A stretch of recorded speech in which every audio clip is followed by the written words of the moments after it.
अस्सलामुअलैकुम जी। Welcome to my channel. कैसे हैं आप सब लोग? उम्मीद करती हूँ सब खैरियत से होंगे और मज़े में होंगे।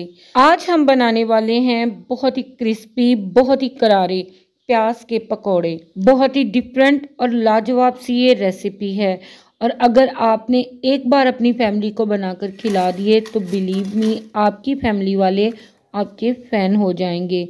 प्याज के ये पकोड़े बाहर से बहुत ही क्रिस्पी, करारे और अंदर से सॉफ्ट बनते हैं। कम बजट और कम मेहनत में ये बेहतरीन से पकोड़े झटपट से तैयार हो जाते हैं। अफ्तार स्पेशल ये एक आइडियल सी रेसिपी है। कैसे बनाएंगे इन्हें, रेसिपी को एंड तक देखें। अच्छी लगे तो लाइक कर दें, चैनल पर न्यू हैं तो चैनल को भी सब्सक्राइब कर लें। तो चलें बिस्मिल्लाह पढ़ के इस सुपर टेस्टी रेसिपी को बनाना स्टार्ट करते हैं। सबसे पहले यहाँ पर मैंने दरमियाने साइज़ के 4 से 5 अदद प्याज लिए हैं। इन्हें छिलका रिमूव करके अच्छी तरह से मैंने वॉश कर लिया है। अब इनको हमने कट कर लेना है। कटिंग इनकी हमने बहुत ना मोटी करनी है और ना पतली। और आप यहाँ पर देखें, इसका स्लाइस बस इतना सा ही थिक होना चाहिए। सभी प्याज़ों की इसी तरह से कटिंग करके इनको हम एक बाउल में ट्रांसफ़र कर लेंगे। प्याज यहाँ पर मैंने कटिंग कर लिए हैं तो अब इसमें शामिल करेंगे 1 टीस्पून के बराबर नमक। नमक आप अपनी टेस्ट के अकॉर्डिंग इसमें ऐड करें। हाफ टी स्पून इसमें हल्दी पाउडर का शामिल कर देंगे।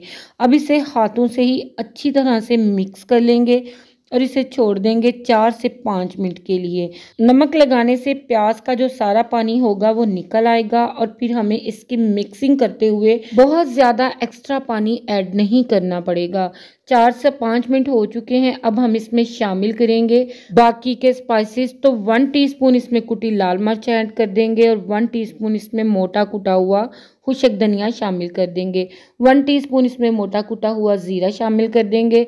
1/4 टीस्पून इसमें अजवाइन हाथों पे रब करके ऐड करेंगे। रब करने से इसके सीड्स ओपन हो जाते हैं, फिर इसका फ्लेवर बहुत ही अच्छी तरह से निकल कर आता है। 1 टीस्पून इसमें कसूरी मेथी शामिल करेंगे। इसे भी हाथों पे रब करके ऐड करेंगे। ये है तो एक छोटा सा इंग्रेडिएंट मगर इससे टेस्ट नेक्स्ट लेवल का बनेगा। हैंडफुल हरा धनिया बारीक काट कर इसमें ऐड कर देंगे। इससे लुक और फ्लेवर बहुत ही ज़बरदस्त बनेगा। 2 से 3 अदद सब्ज मिर्चें फाइन चॉप करके इसमें ऐड कर देंगे। 1 टीस्पून अदरक और लहसुन का पेस्ट इसमें शामिल कर देंगे। अच्छी तरह से मिक्स कर लेंगे। बस यही स्पाइसेस प्याज के पकौड़ों में जाएंगे मगर इनका टेस्ट सुपर से भी ऊपर बनेगा। अब यहाँ पर मैंने 1 कप के बराबर बेसन लिया है।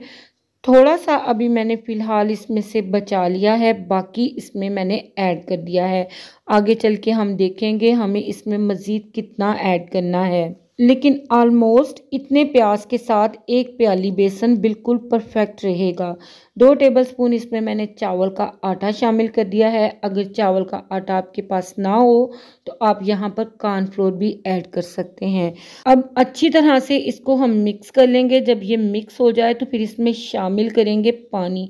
पानी बिल्कुल थोड़ा थोड़ा करके इसमें शामिल करेंगे और इसको मिक्स करते जाएंगे। अब यहाँ पर इसमें हम बाकी का बचाया हुआ बेसन ऐड करेंगे।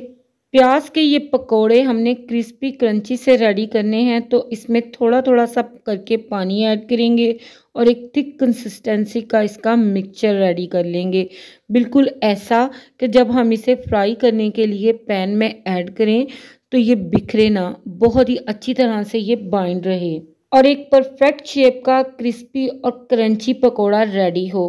पकोड़े तो तकरीबन हर घर में ही बनाए जाते हैं मगर कुछ बहुत ख़ास टिप्स एंड ट्रिक्स होते हैं जिनको अगर फॉलो किया जाए तो पकोड़े बहुत ही बेहतरीन किस्म के क्रिस्पी और क्रंची रेडी होते हैं। तो देखें यहाँ पर पकोड़ों का मिक्सचर रेडी हो चुका है और ये एक बाइंडिंग कंसिस्टेंसी में आ चुका है। अब हमने इसको स्टेप बिल्कुल भी नहीं देना, फ़ौरन से इसके पकोड़े रेडी करेंगे।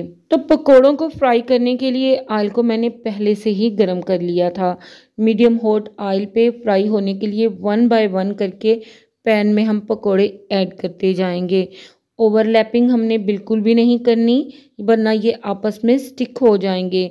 जैसे हम पकोड़े पैन में ऐड करें तो 3 से 4 मिनट के लिए इन्हें फ्राई होने देंगे। जब ये थोड़ी सी शेप को होल्ड कर लें फिर हम इनको पलटेंगे, इनको चलाएंगे। ख्याल रहे कि ऑयल का टेम्परेचर बहुत ज़्यादा हाई नहीं होना चाहिए, नहीं तो ये ऊपर से फ़ौरन से पक जाएंगे, रेड हो जाएंगे और अंदर से कच्चे रह जाएंगे। हमने प्याज और बेसन को प्रॉपर पकाना है, तो मीडियम हाई फ्लेम पे इन्हें दोनों साइडों से चलाते हुए हमने 5 से 6 मिनट के लिए गोल्डन क्रिस्पी होने तक फ्राई करना है। तो यहाँ पर मैंने इन्हें 5 से 6 मिनट प्रॉपर फ्राई कर लिया है। तो माशाल्लाह अल्हम्दुलिल्लाह देखें आप, ये ज़बरदस्त क्रिस्पी गोल्डन कलर के फ्राई हो चुके हैं। इन्हें हम तेल से निकाल कर गर्मा गर्म सर्व कर लेंगे। इनकी लुक से, इनके साउंड से ही आपको अंदाज़ा हो रहा होगा कि ये कितने ज़बरदस्त तैयार हुए हैं। यहाँ पर आप इनका परफेक्ट टेक्सचर चेक करें, माशाल्लाह से इंतहाई लाजवाब। इन्हें देखते ही आपको इन्हें खाने का दिल चाहेगा। इन्हें मैंने सर्व किया है इमली और प्याज की चटनी और मिंट रायते के साथ, जो कि इनका बेहतरीन कॉम्बो है। तो बेहतरीन यम्मी सा डिलीशियस सा अफ्तार स्नैक्स रेसिपी है, जिसे आप एक बार बनाकर ज़रूर ट्राई करें। मैं उम्मीद करती हूँ कि ये रेसिपी वीडियो आप सभी को ज़रूर पसंद आई होगी। अच्छी लगे तो इसे लाइक कर दें। चैनल पे न्यू है तो चैनल को भी ज़रूर सब्सक्राइब कर लें। आपसे फिर मिलूंगी इंशाल्लाह न्यू वीडियो और न्यू रेसिपी के साथ। इजाज़त दीजिएगा। अल्लाह हाफिज़। अल्लाह निगहबान।